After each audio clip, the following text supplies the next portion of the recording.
Breaking news. Nizamabad corporator mayor స్థానాన్ని మొత్తానికి కాంగ్రెస్ కైవసం చేసుకుంది. కాంగ్రెస్ పార్టీకి చెందిన 49వ డివిజన్ కార్పొరేటర్ ఉమారాణి అయితే దక్కించుకున్నట్టు తెలుస్తా ఉన్నది. అయితే అక్కడ 20 కోట్ల వరకు ఖర్చు పెట్టి కార్పొరేటర్ అభ్యర్థిగా పోటీలో ఉన్న కాటిపల్లి సమంతారెడ్డి గారు ఓడిపోయిన విషయం తెలిసిందే. మరి ఆమెకు ఎలాంటి న్యాయం చేస్తుంది కాంగ్రెస్ పార్టీ అనే దానిపైన ఇప్పుడు విస్తృతమైన చర్చ నడుస్తూ ఉన్నది.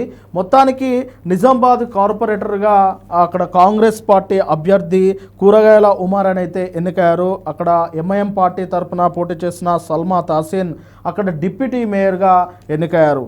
అయితే డిప్యూటీ మేయర్గా ఒక మొదటిసారి మహిళకి ఇవ్వడము, అలాగే ముస్లిం మహిళకి ఇవ్వడము ఇదే మొదటిసారిగా తెలుస్తూ ఉన్నది. అక్కడ బీజేపీ 17 సీట్లు సాధించింది. అక్కడ కాంగ్రెస్ పార్టీ 17 సీట్లు సాధించింది. అలాగే ఎంఐఎం పార్టీ 14 సీట్లు.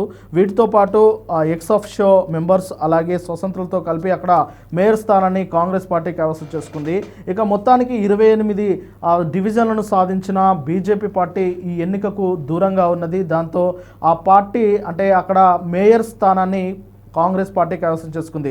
అయితే అంత బాగానే ఉన్న ఇక్కడ కాటిపల్లి సమంతారెడ్డికి ఏంటి ప్రయోజనం చేకూరుస్తుంది కాంగ్రెస్ పార్టీ అనేది ఇప్పుడు ప్రధాన చర్చగా నడుస్తూ ఉన్నది.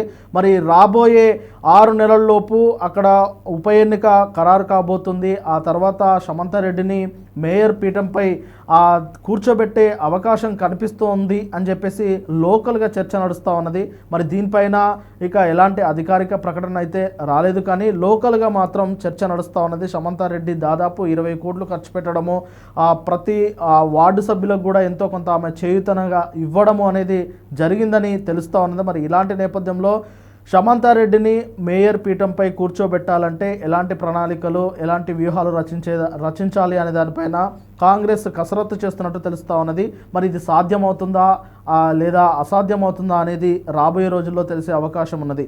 ఇప్పటికైతే మేయర్గా, నిజామాబాద్ మేయర్గా అక్కడ కూరగాయల ఉమారాణి మాత్రం ఖరారయ్యారు. ఈ మొత్తానికి ఇప్పుడు సమంతారెడ్డి పరిస్థితి ఏంటి? ఆమె మరి అదృష్టం ఇంతే అనుకొని పూర్తిగా దాన్ని వదిలేస్తుందా, లేదంటే ఎలాగైనా కాంగ్రెస్ పార్టీతోటి కొట్లాడైనా వేరే ఒకరికి డబ్బులు ఇచ్చి రాజీనామా చేయించి అక్కడ నిలబడి గెలిచి మేయర్ పదవి దక్కించుకుంటుందా అనేది అయితే ఆసక్తికరంగా మారింది. చూడాలి మరి భవిష్యత్తు నిజామాబాద్ రాజకీయం ఎలా ఉండబోతుందో.